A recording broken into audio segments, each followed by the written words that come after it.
What's up, folks?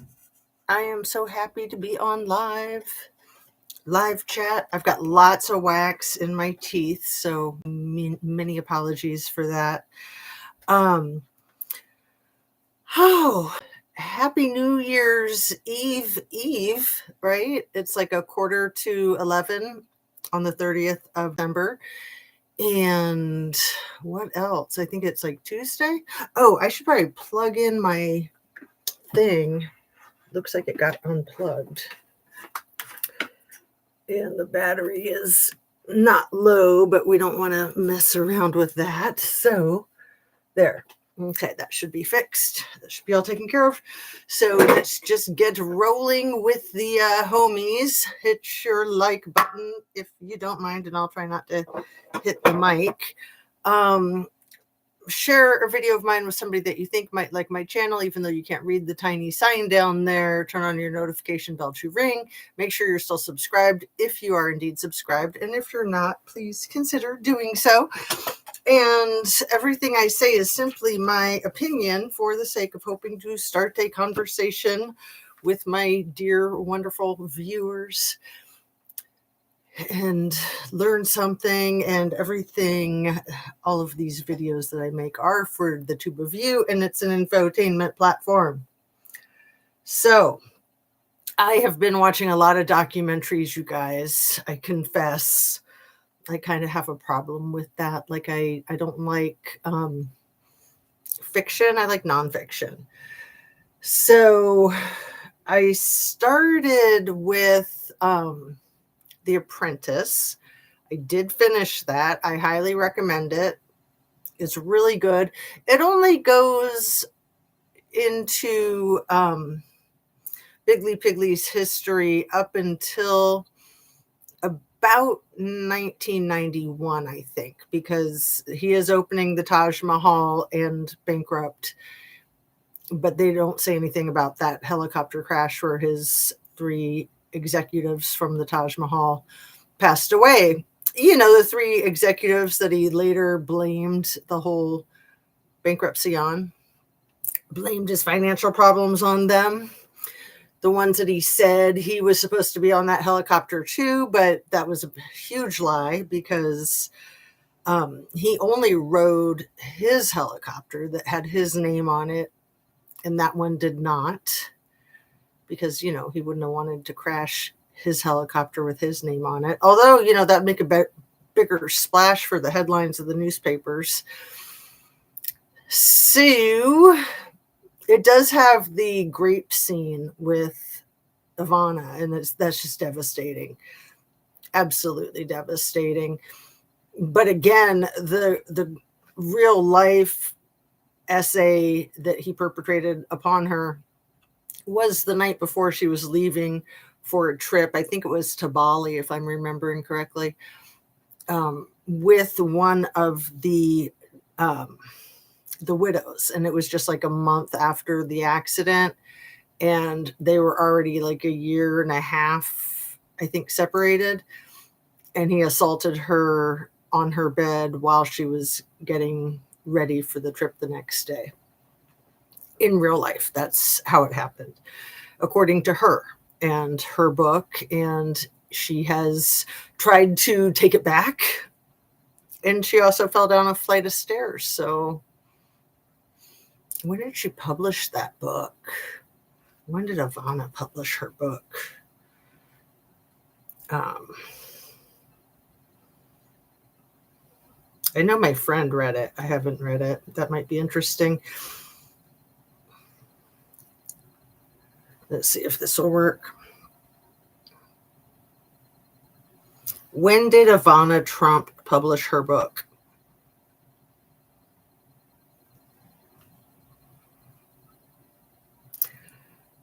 So it was published in 2017. She fell down a flight of stairs 5 years later.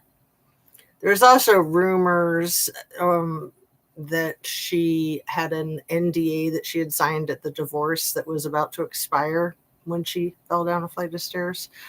Anyway, the movie kind of ends with Bigly Piggly getting plastic surgery, getting a tummy tuck, and getting a scalp reduction, which I didn't know he had a tummy tuck. I did know that he had a scalp reduction because that's what he was yelling at Ivana about when he attacked her.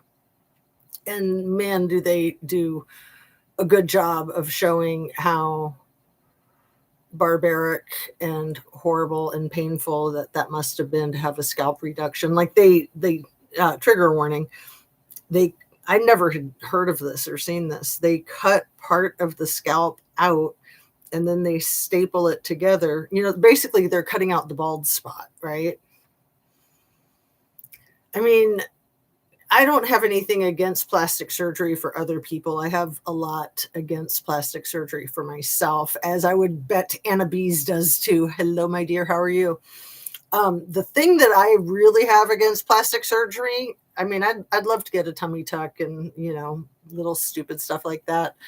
But I don't think I'd ever sign up for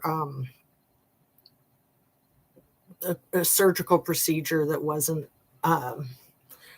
considered essential for life, because you're going all the way under. So anytime you go all the way under, there's always the possibility that you won't come out. The movie, I finished The Apprentice #1. I also finished God and Country, the one that I was saying was about like white supremacy and Christian nationalism, but really the first half of it was all about J6 and half of the second half was all about J6. It's really good. It's really good. God and Country. Highly recommend it. The Apprentice was phenomenal. Very well done.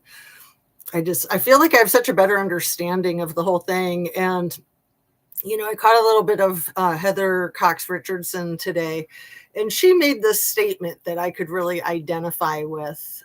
That's how I feel too about plastic surgery. I figured, being a nurse for sure.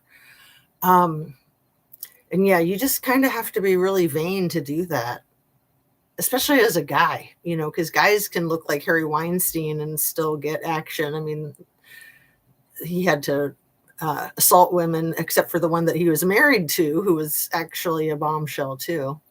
Men, if they're rich, they can look like pigs and still get action. Anyway, the thing that Heather Cox Richardson said tonight in her live, or no, I think it was live, but then I caught it later, like an hour later. I didn't catch the whole thing, but she was saying that whatever it is that's going on is not too much for her, no matter how scary, no matter how grisly it might seem. That what's scary for her is to not know what's going on. So as long as she's studying it, she feels like she has a handle on it. And I think that that's mirrors a lot of how I feel. The reason why I get really hyper focused on what's going on with like Ukraine and what's going on in our country with all the craziness. It is hard to track. And then, my true passion is true crime, but I've been saying since election day, it's like the political is the true crime and the true crime is political.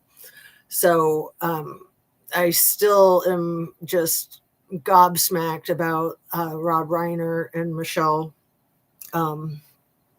Singer. I could just cry.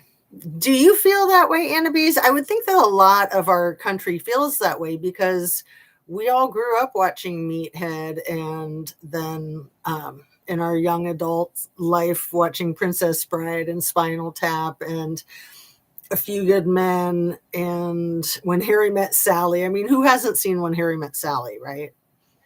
Not to mention Seinfeld and Green Mile and all the movies that Castle Rock Productions is behind, and Rob Reiner is the brains behind Castle Rock Productions. That's exactly right. Yeah. So I really feel like our whole country is on this like traumatic, PTSD, maybe a complex PTSD, right?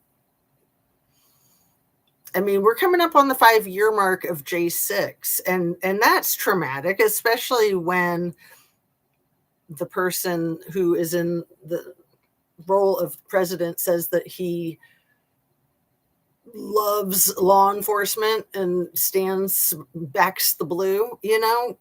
What was J6 then? I mean, that was hideous. And yeah, I take that really personal, not just because I'm married to somebody who is a peace officer, but also because I was born in Arlington, Virginia, and I was raised there for my formative years.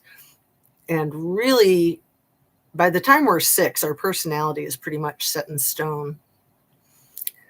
And I was 6 when I first moved to California for the first time.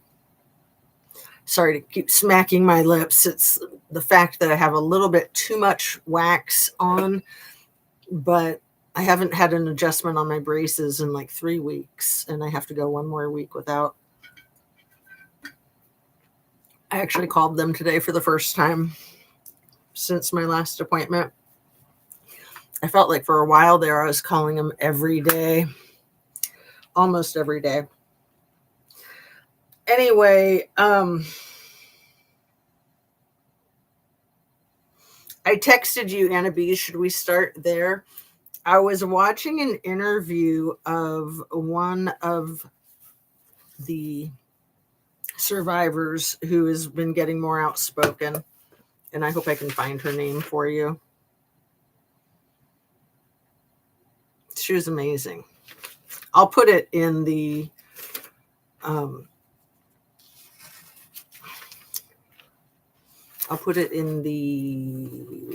description.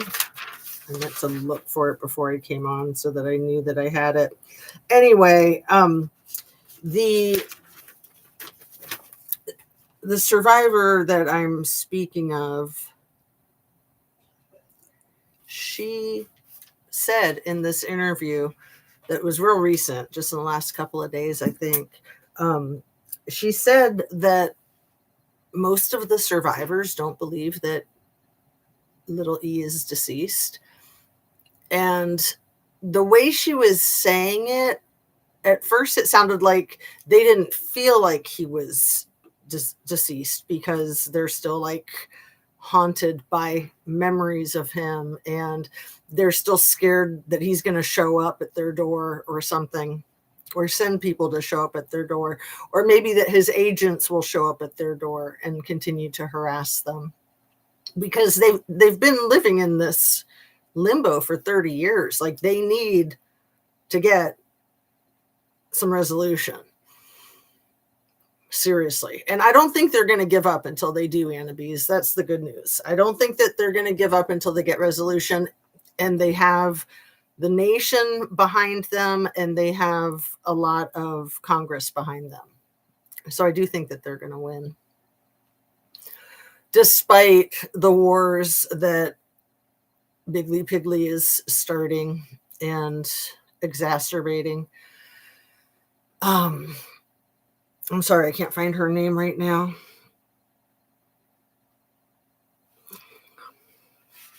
Maybe.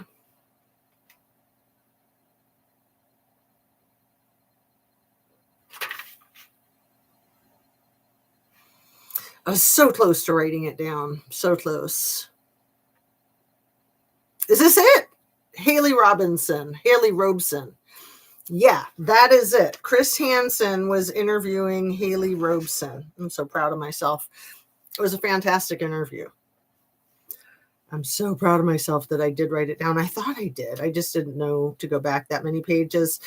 I forgot to play for you guys the Paula Poundstone video that I said I was going to play the other day in my last video. So maybe I should start with that for a little bit of lightness. And let me just throw this in there for a little lightness too.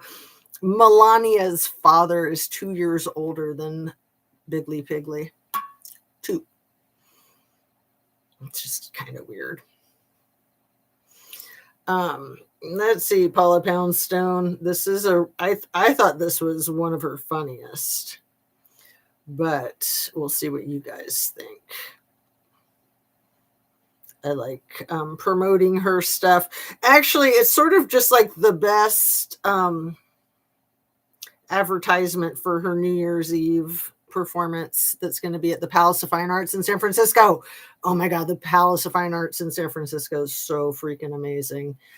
And how I would love to go to that if only I were rich, right? So was it...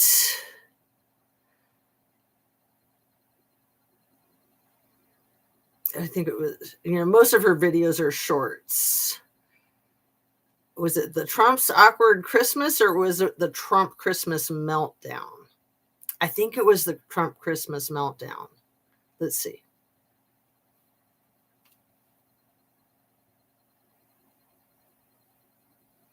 Oh, it doesn't want to play now.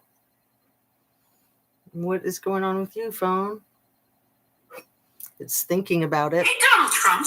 It's just me, Paula Poundstone. I was just playing with the cats. One of my most memorable Christmases was when I was employed bussing tables at a restaurant in Boston. I lived in a rooming house that was several blocks away from my job. It was a 5-floor walk up to my room that had a closet, a sink, a desk, a chair, and a refrigerator. And I shared a bathroom down the hall with the other tenants.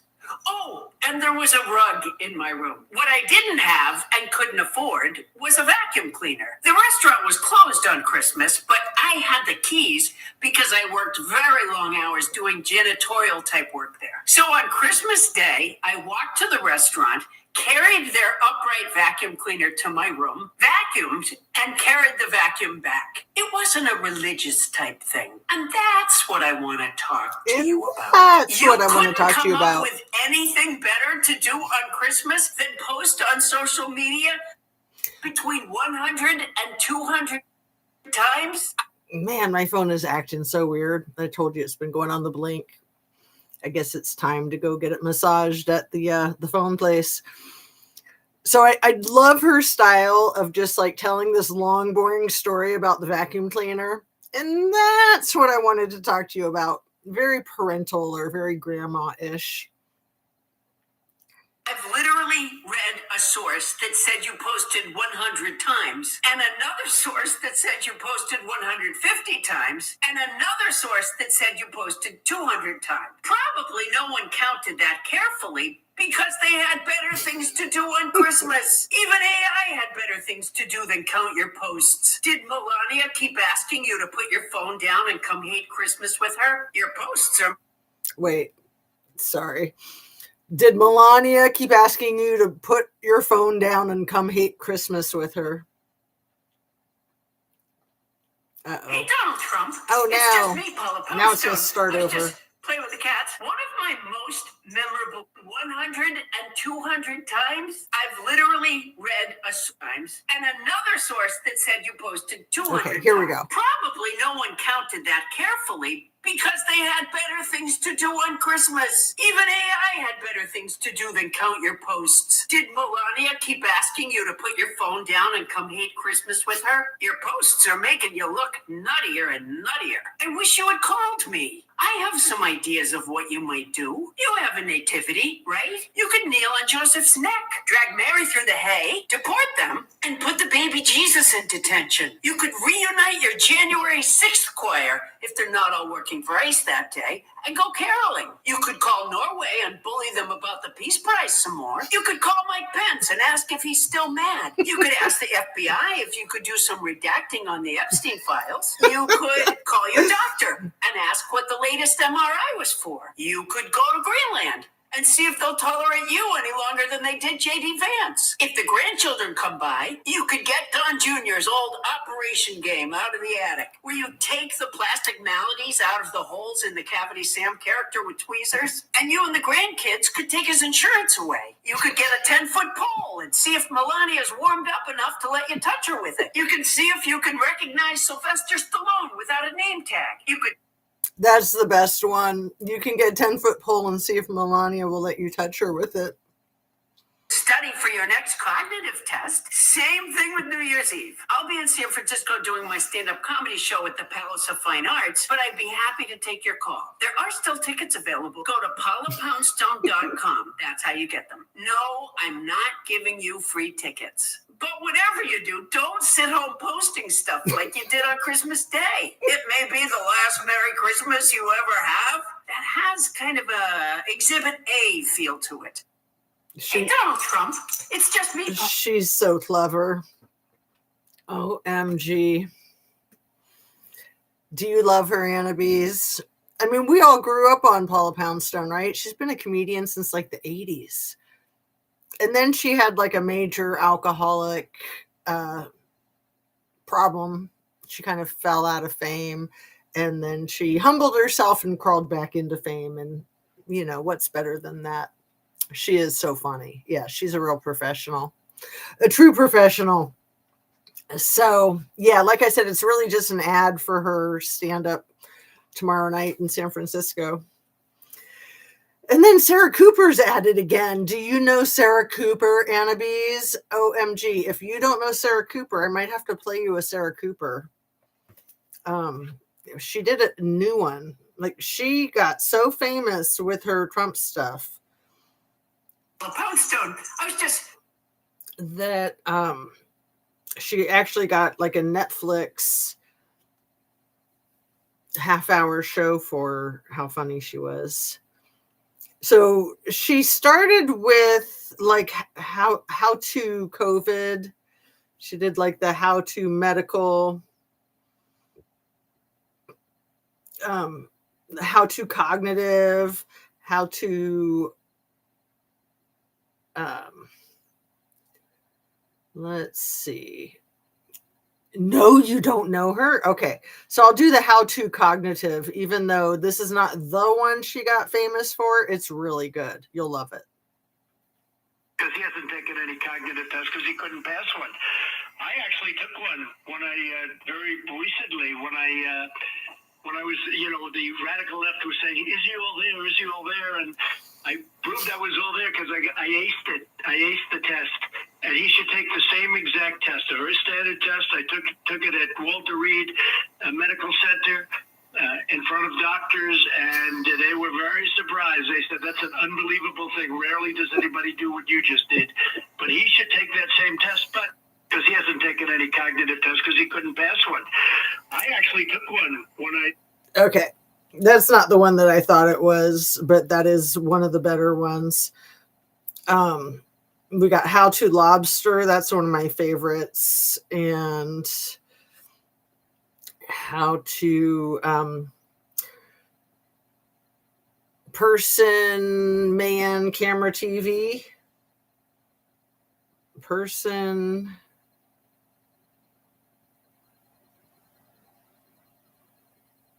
Here we go.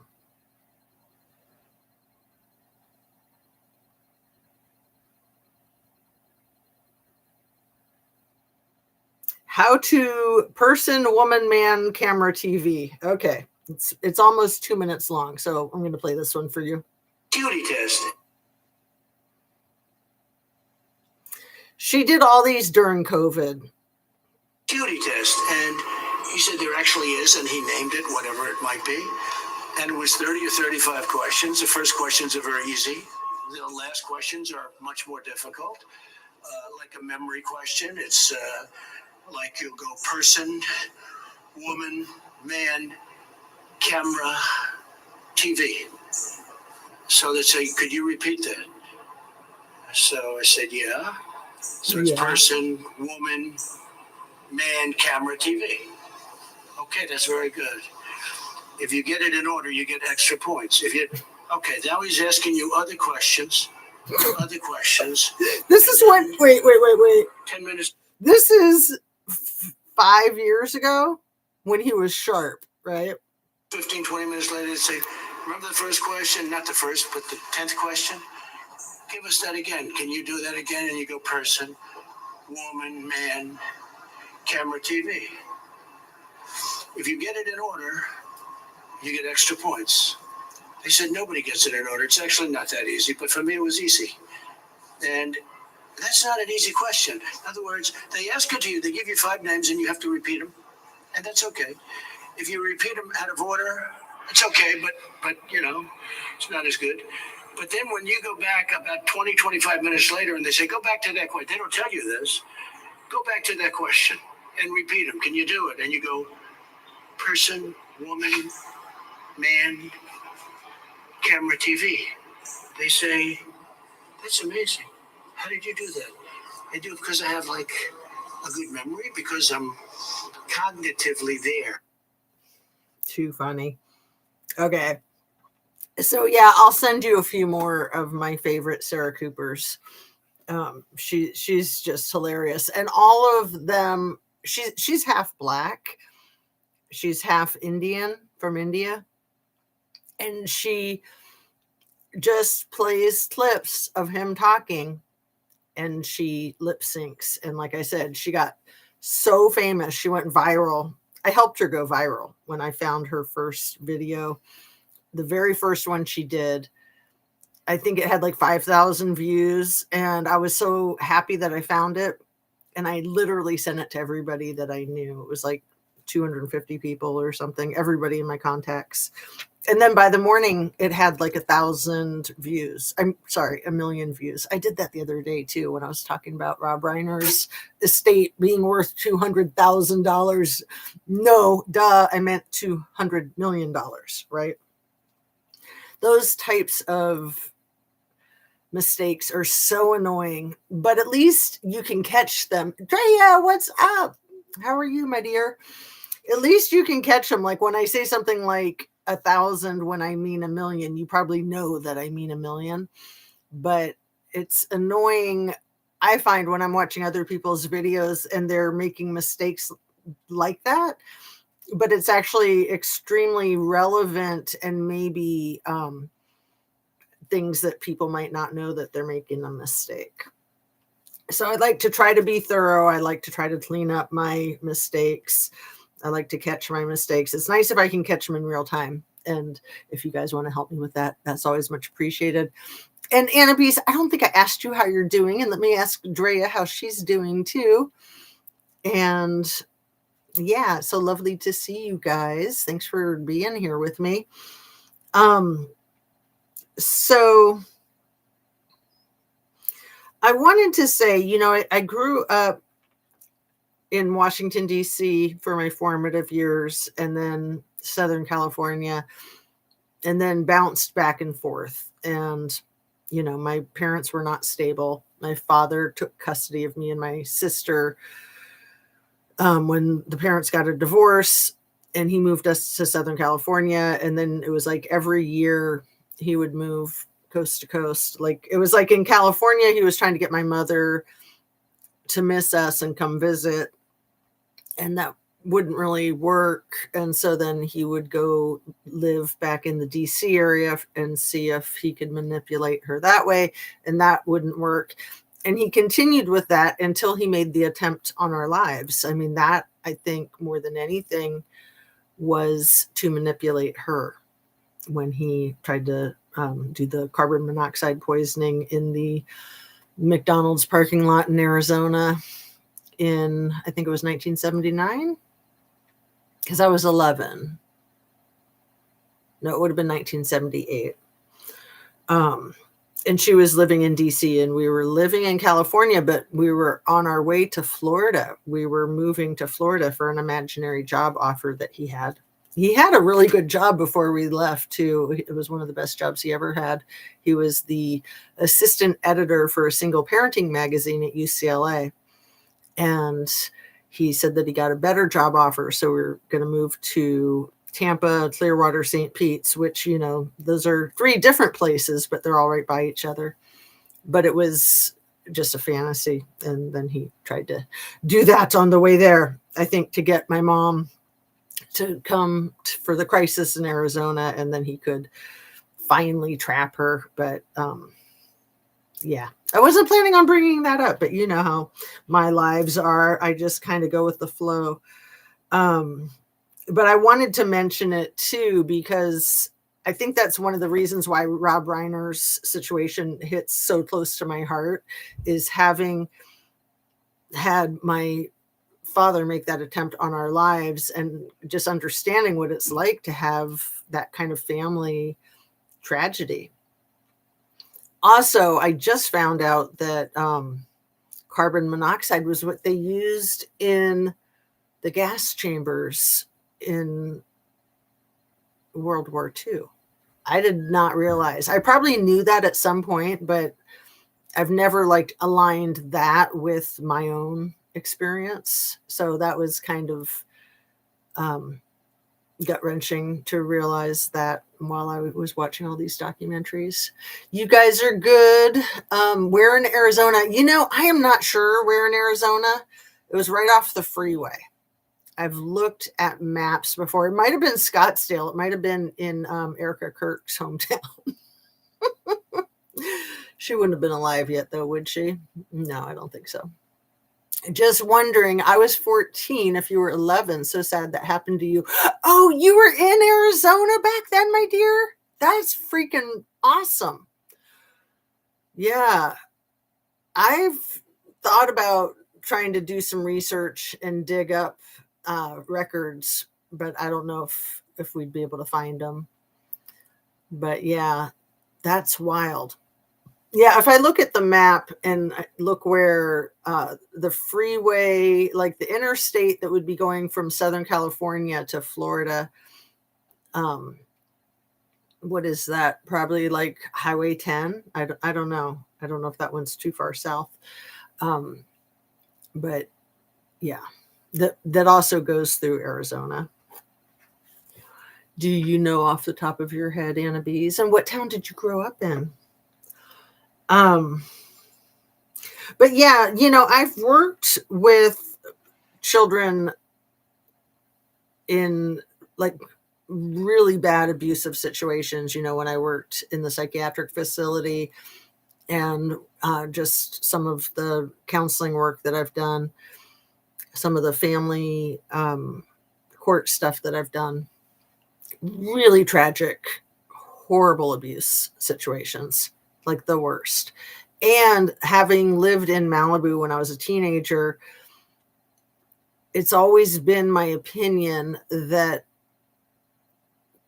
the families that you see in Child Protective Services court are not as bad off as the rich, famous families from Southern California, in my experience.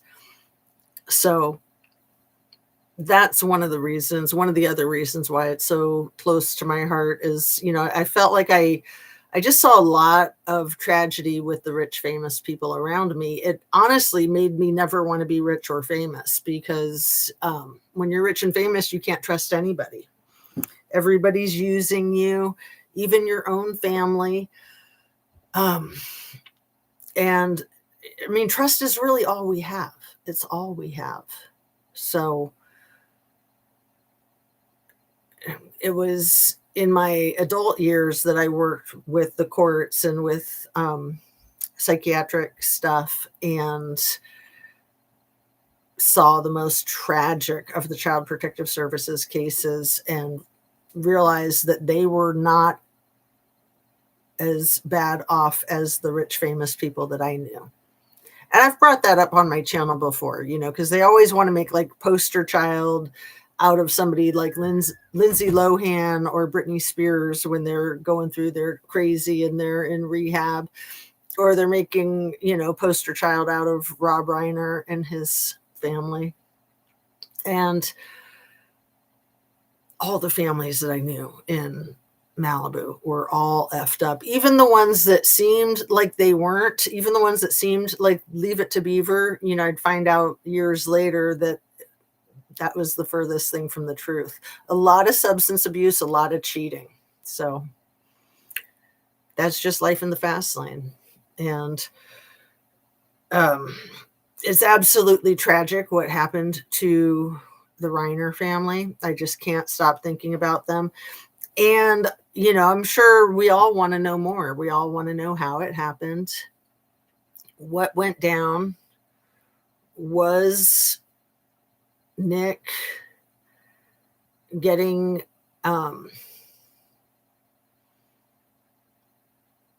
manipulated? Was he getting radicalized online? Was he part of the manosphere? Was he hating his parents and their Trump derangement syndrome? And that's what caused him to fly off the handle like that? I mean, I don't think that that's what happened. I honestly don't think that that's what happened, but I just think that it could be. And because of Trump's post saying that, I think that it should be looked at like extensively. So I don't know if it's a, I keep calling it like a Charles Manson, Jacob's Ladder type of situation. I don't know. I don't want to like keep saying those things if it's not true. But I also implore the law enforcement to try to check into anything like that. I mean, I would imagine that they're going to be checking out everything on his computer and his phone. But then again, with a really good lawyer, it might make it harder for them to do that. But I would think that they would have full access to his computer and to his cell phone, and that they'd be able to see if there was that type of stuff going on, like the whole getting radicalized online kind of thing. Grew up in Phoenix. It goes through Phoenix. Oh, yes, Highway 10. Oh, goodness. Yeah, so we might have both been there on that day. It was like late January of 1978, probably about January 27th to be exact. Grew up on the east side of Phoenix. And how many McDonald's are there right off of Highway 10? I think almost every family has been affected by substance abuse. Absolutely. And again, especially when these people have so much money at their disposal, it makes it, it kind of lends itself to that.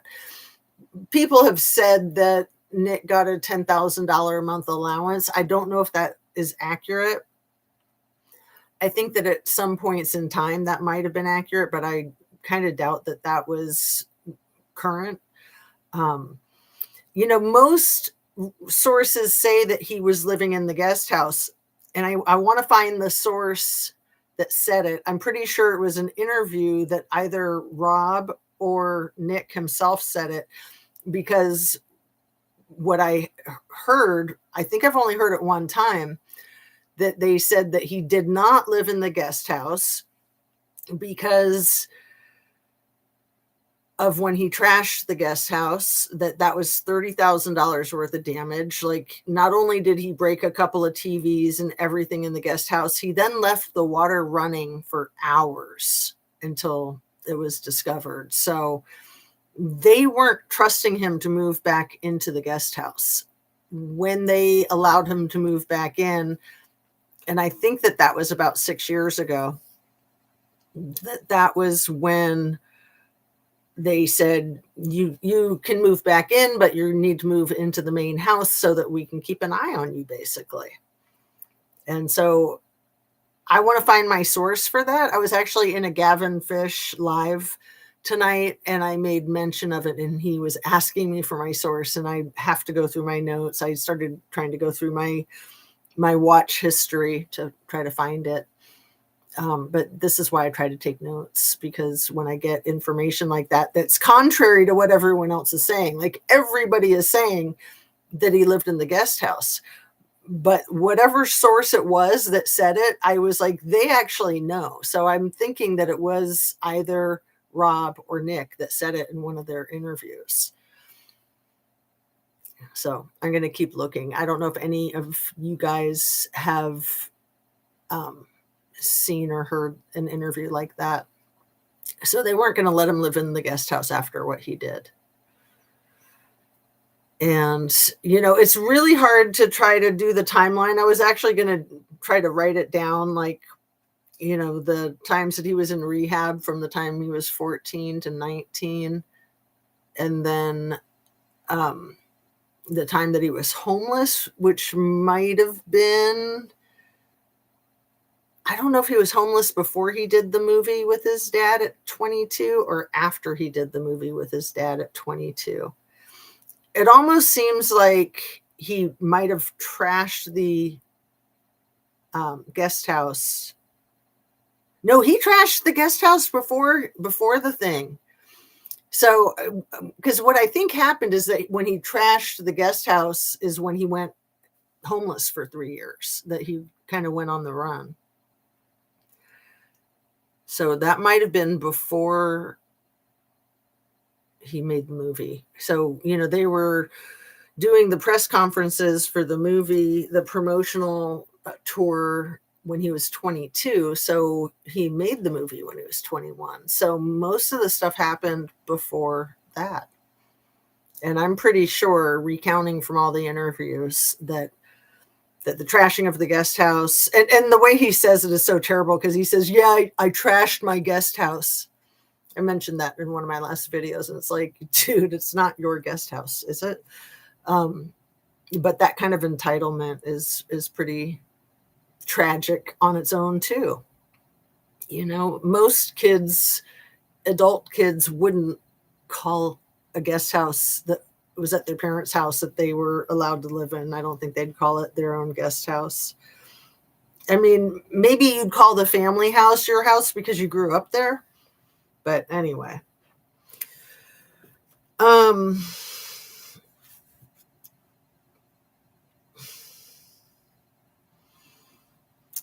So the thing with all these files that keep showing up, the million more Epstein files that came out, they were discovered or announced that they were discovered on Christmas Eve.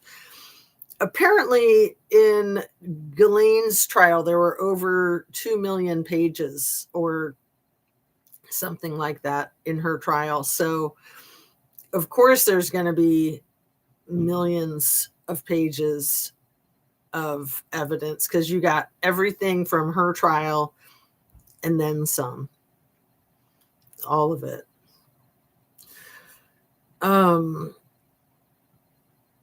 But yeah, I even wonder if the trashing of the guest house might have been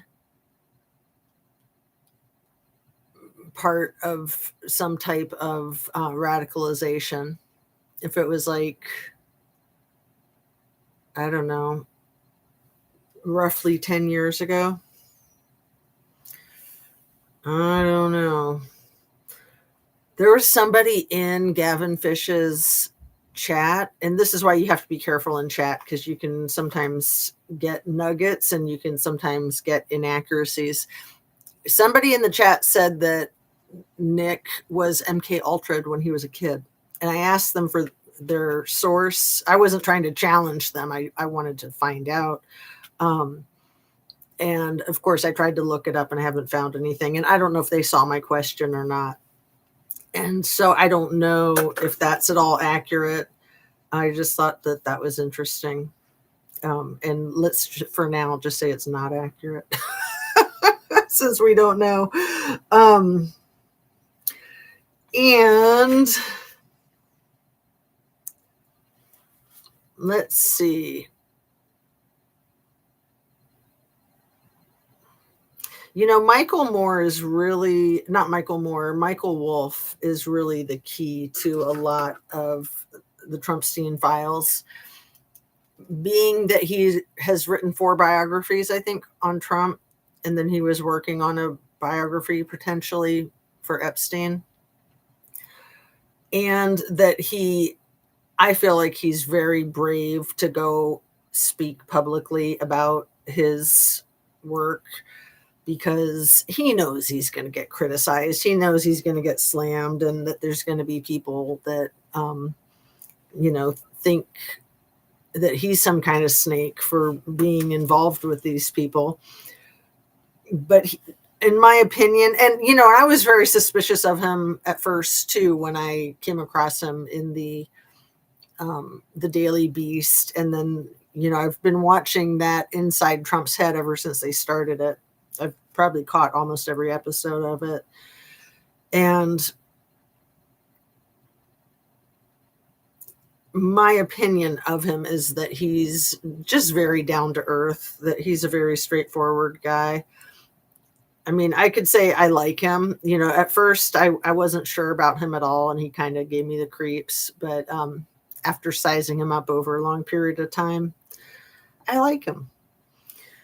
But so he wrote a book called The Siege about the first presidency, published in 2019, and in that book he details the $40 million mansion deal that Biggly Piggly says caused the rift with him and Little E.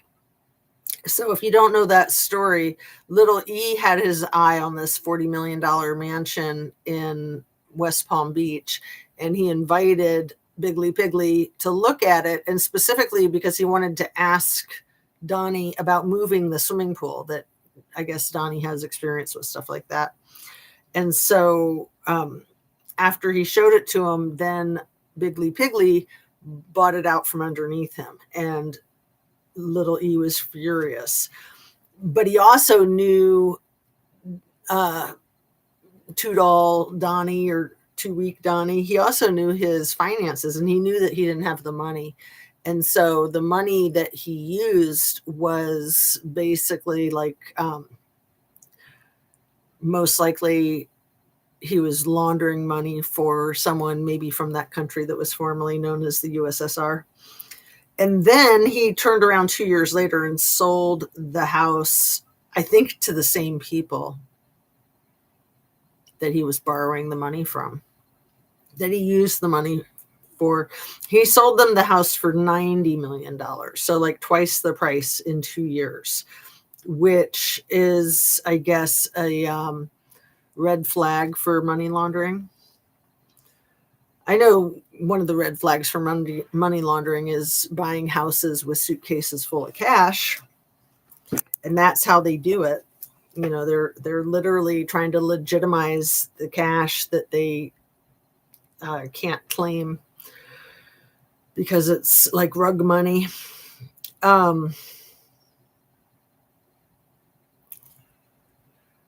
Oh, so this, I'm so glad I'm reading you this part of my notes. Little E called Michael Wolff. Michael Moore is a guy who makes great documentaries. That's why I was saying that name earlier, because I am in the middle of watching a Michael Moore video too, or Michael Moore documentary. But Michael Wolff says that after he published the book, The Siege, and it was published in June of 2019. It was published in June of 2019. And immediately when it was published, Jeffrey called Michael and said that he was worried that he had said too much. And he was in Europe at the time. 3 weeks later, when he flew into the United States, he was arrested as he deboarded the plane. And then a month later, he was found deceased in his cell. So the way Michael Wolff was telling that story sounded like, because of the information that Michael Wolff published in the book, The Siege, information that came directly from Little E, that he's implying that that could be what got him rubbed out, right?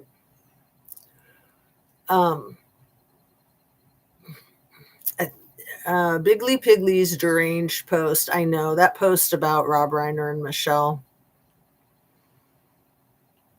And it could be that it's just a deranged post, right? I mean, that could obviously be that it's just a deranged post.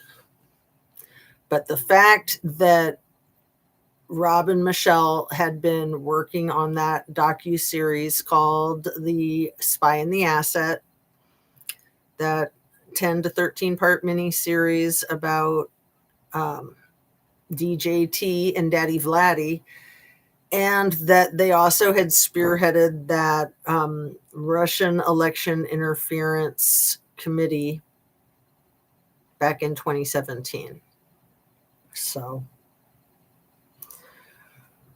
that was very public too.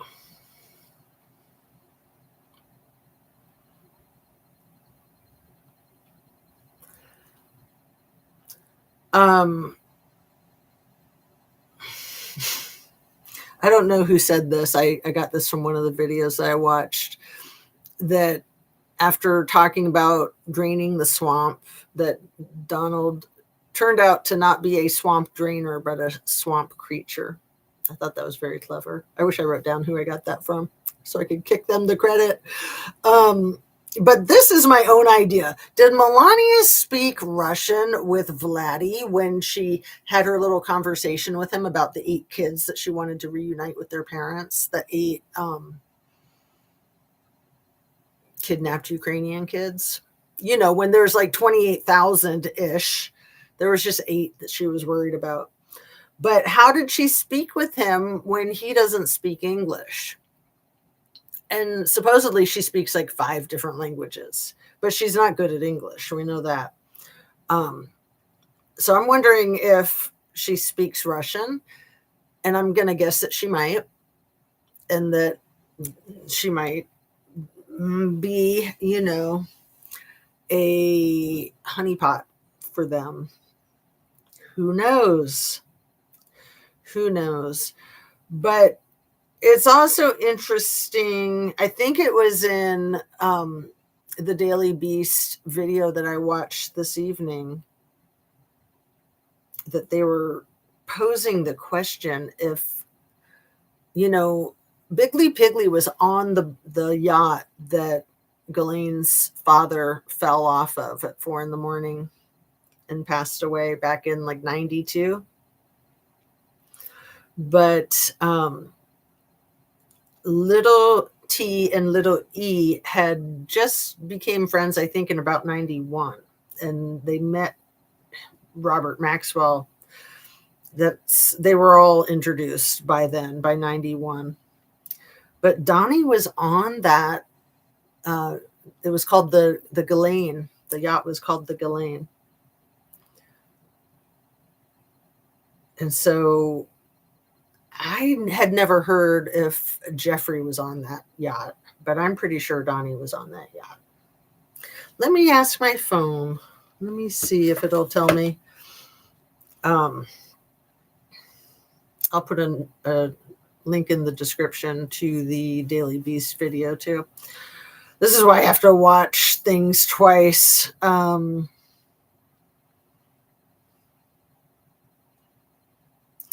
Was Trump on the yacht that Robert Maxwell fell off of and died in 1992?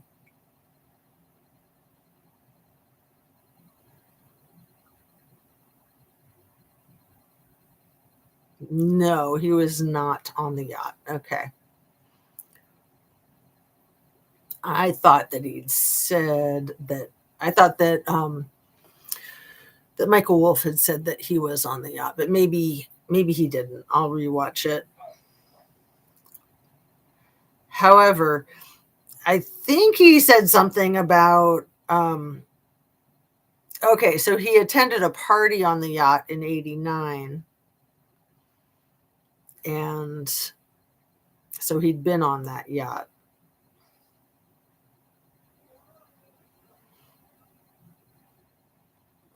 And so that would put Donnie and the Maxwells and probably Hello? I'm doing a live. Okay.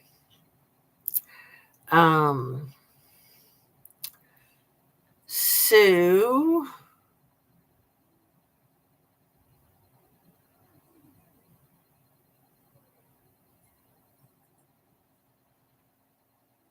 interesting.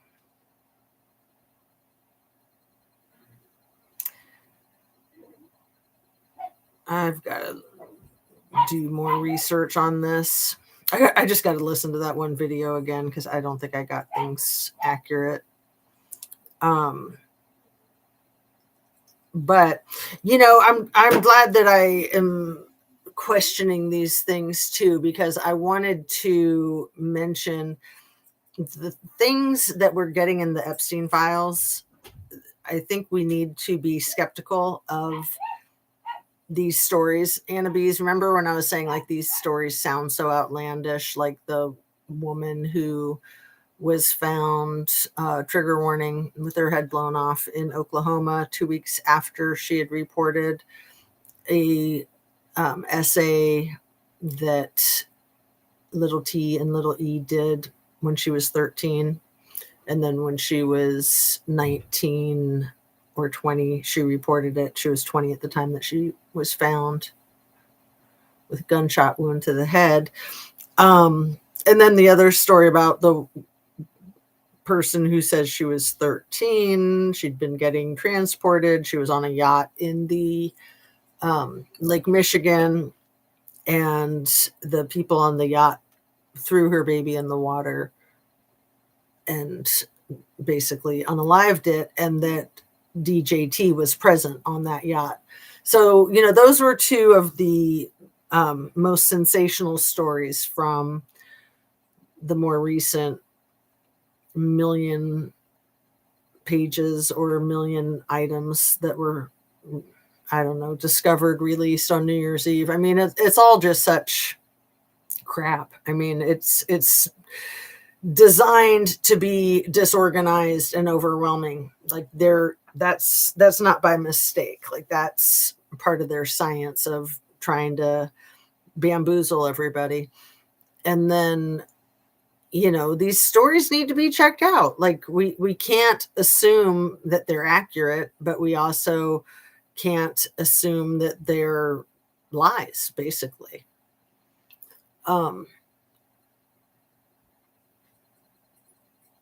Sorry, I've been listening, but having to help my daughter. You're fine, girl. Yes, I have heard those stories. I don't know if it's all true. Well, and I just think we need to have a healthy skepticism about anything, any of these things that we are talking about. We just don't know. And we don't want to be getting carried away with information that might have holes in it. I mean, that's not going to do any of us any good.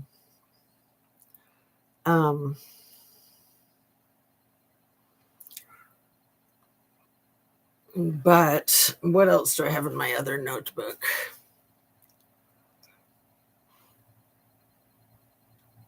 So I watched another documentary called Unfit, the psychology of DJT. Another very good movie. Highly recommend it. Unfit, the psychology of Donald Trump. And basically, it was interesting because I just watched that today and yesterday, and it talked about something that has been talked about a lot lately. And I think it was an older movie, but I think it was like it was from his first term.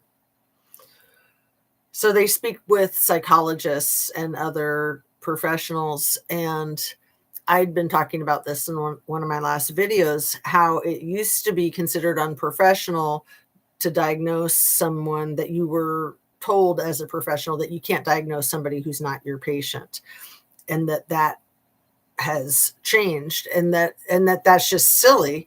That would be like saying, and this was the example that they used in the movie, that a doctor watching a football game and somebody got badly injured, that the doctor couldn't say he might have torn his ALC.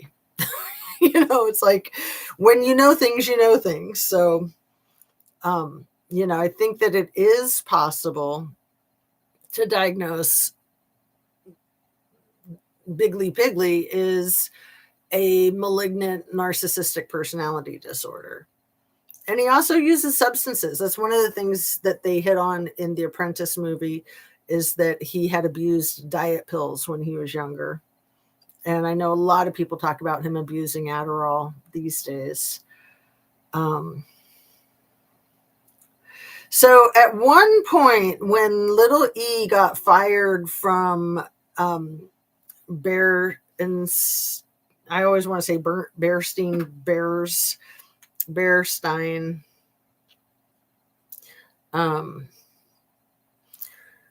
Jeffrey Epstein got fired from Bearstein. What year was that?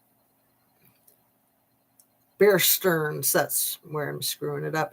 He resigned in 1981 after the firm began an internal investigation into his conduct and proposed disciplinary action. He was there for 5 years as an account executive, even though he didn't have a broker's license. He quickly advanced and had a relationship with the daughter of Alan Greenberg. That's interesting. Alan Greenberg is a heavy hitter in the financial world. So he lied on his resume. Early in his employment, he falsely had claimed to have degrees from 2 California universities. Financial misconduct, improper personal loan to a high school friend, which was in violation of federal rules governing brokers.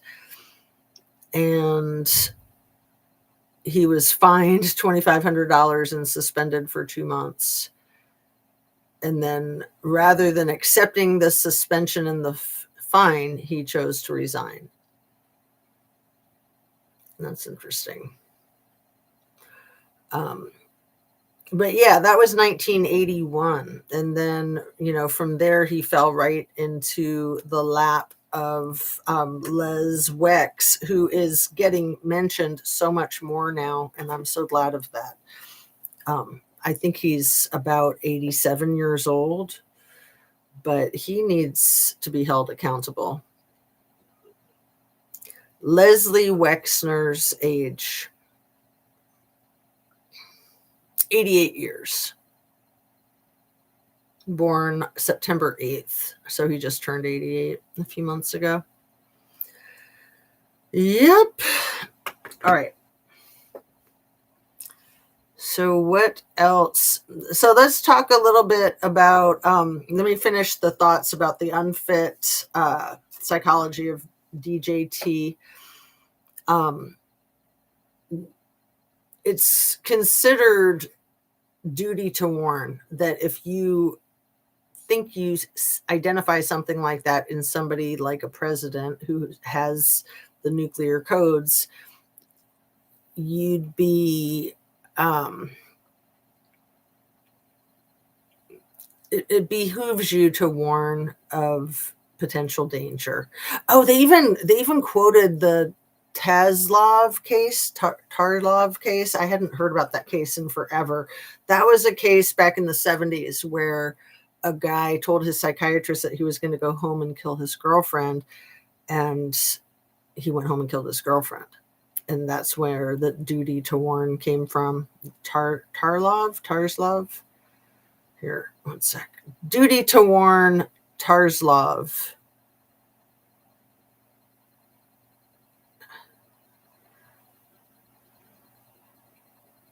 It doesn't know what I'm talking about.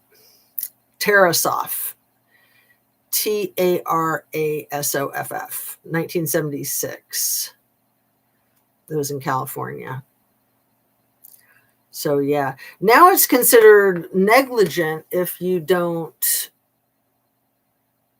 like I said, if you identify something like that, even in a public figure from afar, it's considered negligent to not speak your mind and share your opinion.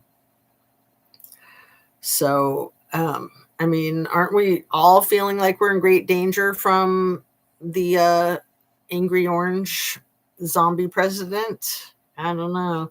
So a couple of days ago, he had his mafia peace talks at the MaraLago, had everybody come in and kiss the ring.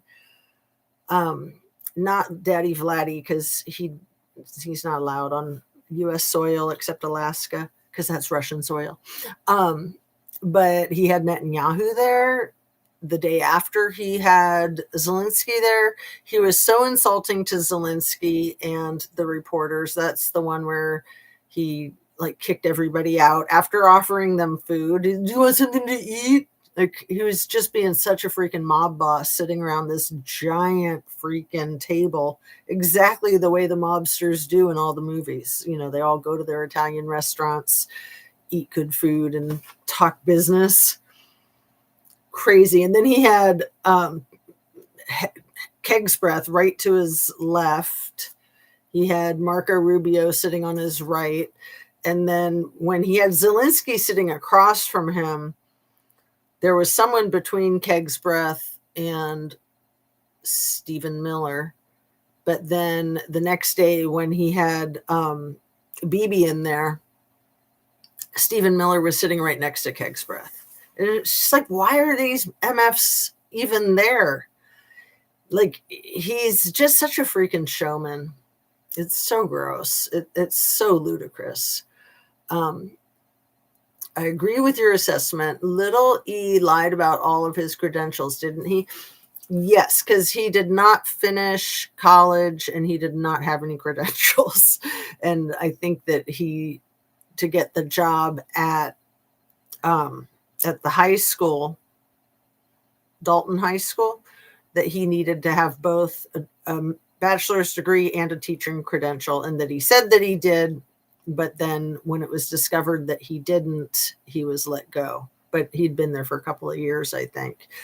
And then the whole thing with William Barr's father being the one that hired him, that he was the headmaster, and that he had a long history with the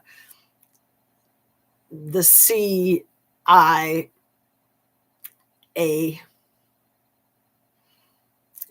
Donald Barr had a long history working for them before being the headmaster of the Dalton High School, like a preparatory school in Manhattan. Yeah.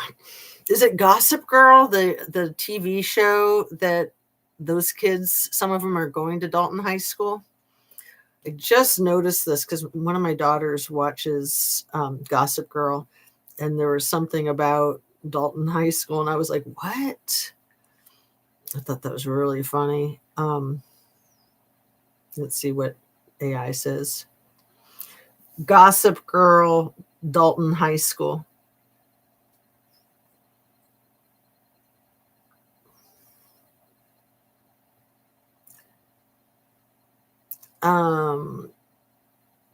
In Gossip Girl, the elite private schools are a couple of different ones.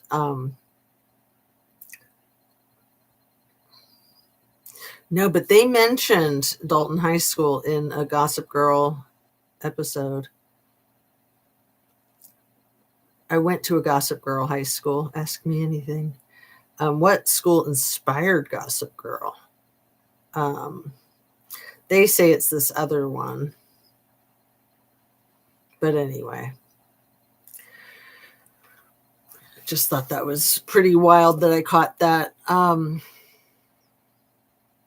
So yeah, the MaraLago crap, you know, having everybody come to Florida and meet him on his turf and sit around his table and then offer scraps to the freaking the press. He like sent them out in the hall. You want something to eat? Feed them out in the hall. I mean, it was nuts. It was so effing nuts. It was so gangster. So gangster.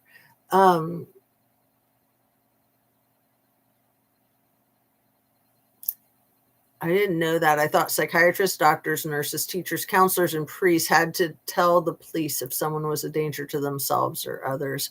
Right. If somebody's a danger to themselves or others, I know specifically from my profession as a psychotherapist, if someone's a danger to themselves or others due to a mental health disorder, then there's no confidentiality is out the window. Like, you need to tell everybody that you might need to tell, whether that's family, employers, law enforcement. And yeah, I would think that that's like across the boards, but it's something that some people don't know, and they think that, oh, it's all confidential, that information can't be shared. No, if it's a danger, it can be shared. There's no confidentiality when it comes to danger to self and others. I mean, I thought they always had to do that. I didn't know that it came about later. I know. Yeah, that case in 1970 something. Did you say predatory school? Joking. That's funny. So yeah, Dalton High School was an all-girls school, but it switched to co-ed around the same time that little E was teaching there. I think he got the job there in the early 70s, but let me see what year he worked there.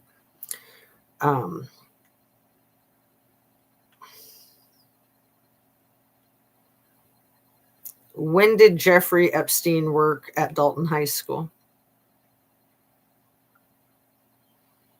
1974 until 76. He was 21 when he was hired. Oh,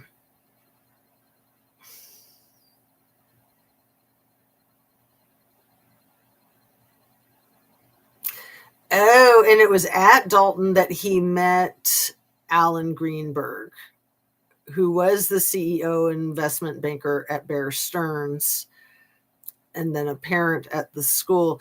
Oh, so when he started dating his daughter, had she been one of his students? Ah, OMG. Let me read this to you. What AI says. That's a new discovery. Annabise, write that down so I don't forget. So I'll just read what AI says. J.E. taught physics and mathematics at the elite Dalton High School in Manhattan from September 74 till June 76. He was dismissed from the position due to poor performance. He was 21 when he was hired, despite not having a college degree. His hiring was facilitated by personal connections and occurred under headmaster Donald Barr. That's great that AI says that, because the establishment tries to say, no, Donald Barr was done by the time he resigned, by the time little E was hired. But no, it occurred while he was headmaster. Donald Barr quit at the end of the school year of 74, and then little E started in the fall of 74. But Donald Barr, it says so. Even AI puts him in here, which is great.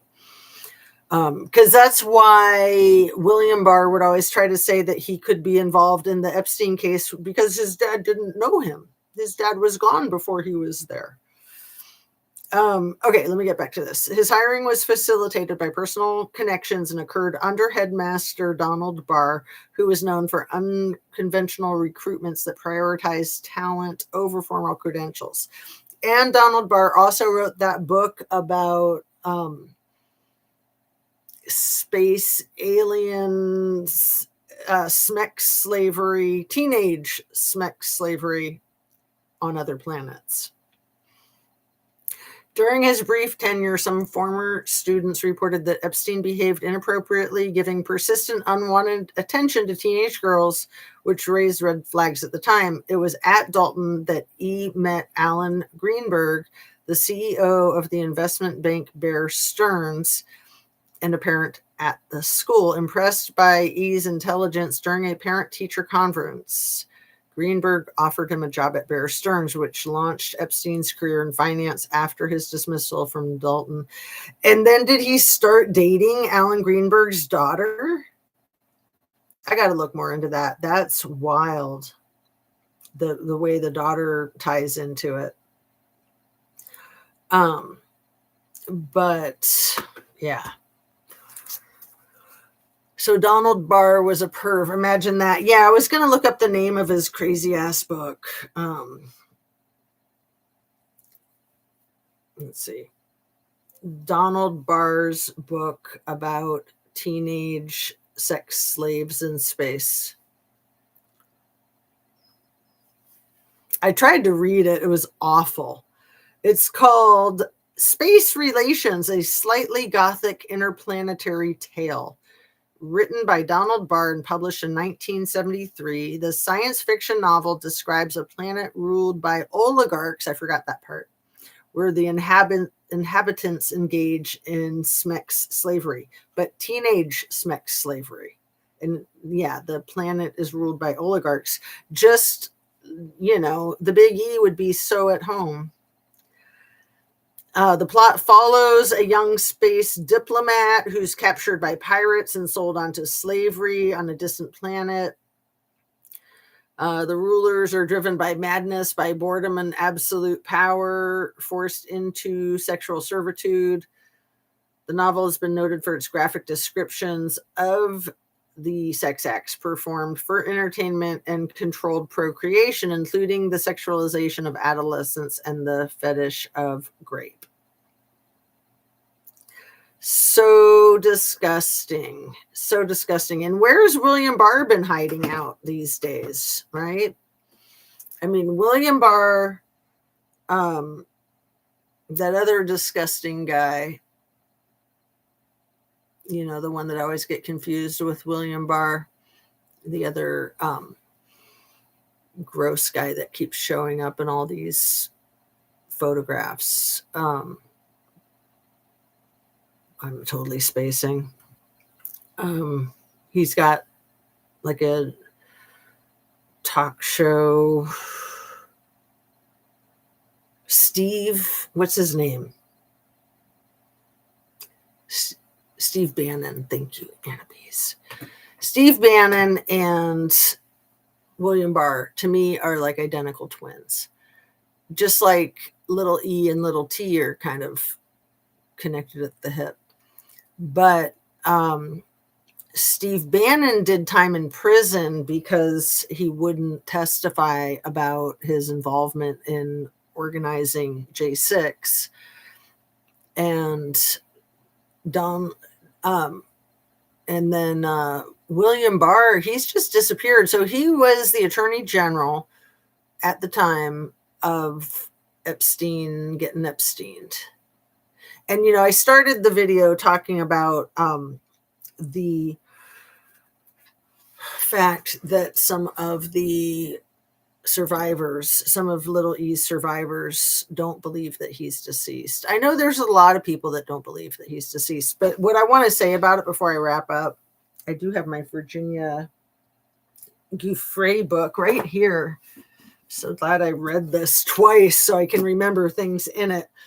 One of the things that she says in here that I think I've only mentioned once or twice, and it's really important, is that Little E had told her many times that he had plans laid out for himself upon becoming deceased, that he was to be put on ice with cryogenics, and that he had all these connections with all these weird scientists, and that they were going to freeze him until they could bring him back to life, until there was a cure for whatever he passed away from. And he believed that. He had it all mapped out. So, Virginia, in her book, she doesn't say anything about doubting that he did that to himself.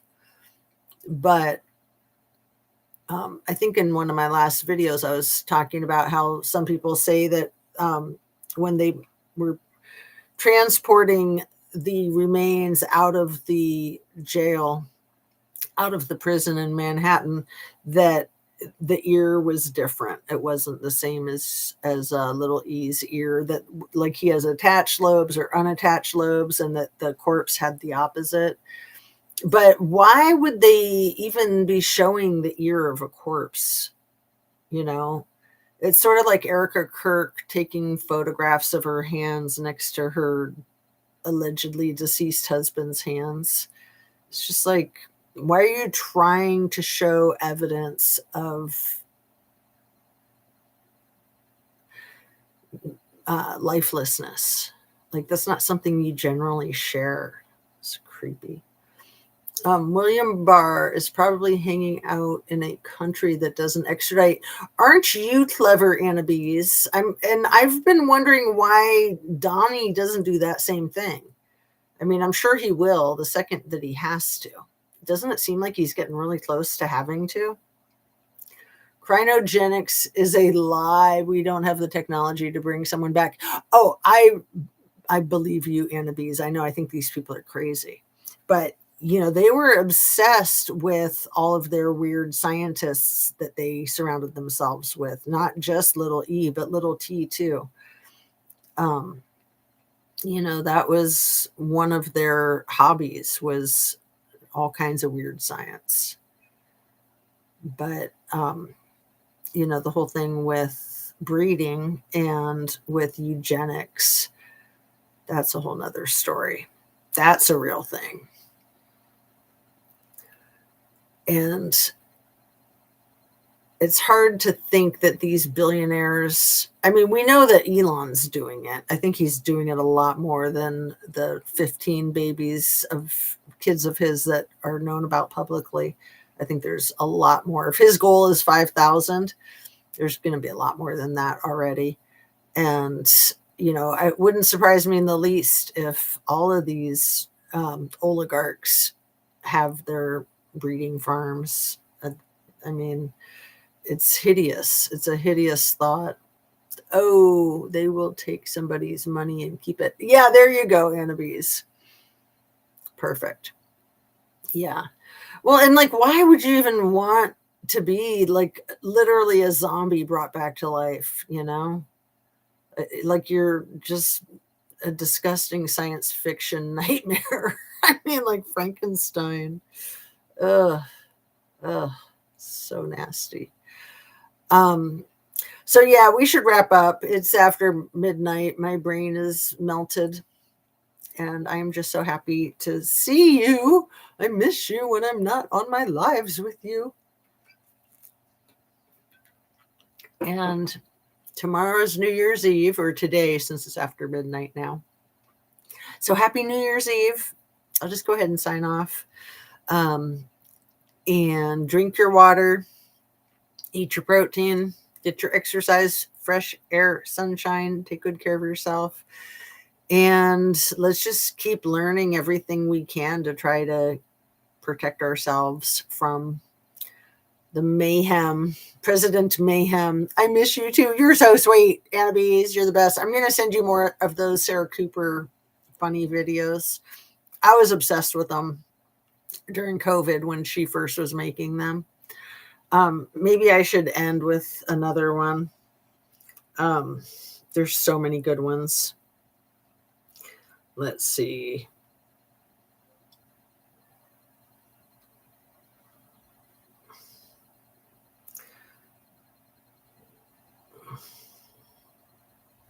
Sarah Cooper, how to testing, how to more cases than anybody else. Let's do the how to testing maybe.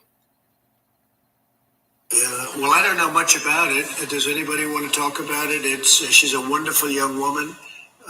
Katie, she tested very good for a long period of time, and then all of a sudden today she tested positive. She hasn't come into contact with me. She spent some time with the vice president. I believe, the press person, right? You'd say press person. So she tested positive out of the blue. This is why the whole concept of tests aren't necessarily great. The tests are perfect, but something can happen between a test where it's good and then something happens and all of a sudden she was tested very recently and tested negative. And then today, I guess, for some reason, she tested positive. So Mike knows about it, and Mike has done what he has to do. I think he's on an airplane going to some faraway place, but you'll be able to ask him later on. Yeah, well, I don't know much about it. Does anybody want to talk? That was right before it was revealed that he was positive for COVID. Don't forget, we have more cases than anybody in the world. One more. But why? Because we do more testing. When you test, you have a case. When you test, you find something is wrong with people. If we didn't do any testing, we would have very few cases. They don't want to write that. It's common sense. So we test much more, many, many times. South Korea, you hear about? I spoke with the president of South Korea, spoke with many different presidents, prime ministers. They can't believe what we've been able to do on testing. They can't believe what we've been able to do on ventilators. We're sending them ventilators. Other countries, Italy, Spain, other countries, France is having tremendous problems. We're helping them with ventilators. And don't forget, we have. Anyway, yeah, she's lovely. She's really smart. She used to work for Google. She worked in the corporate world, and then she quit her corporate job to do stand-up. She got really famous during COVID. I think it was just her and her husband that did the videos together, and then she has since been divorced, and she's been getting back into the stand-up. So, all right. Happy New Year's Eve. Love to you, my dear. And thanks again for watching, and see you soon.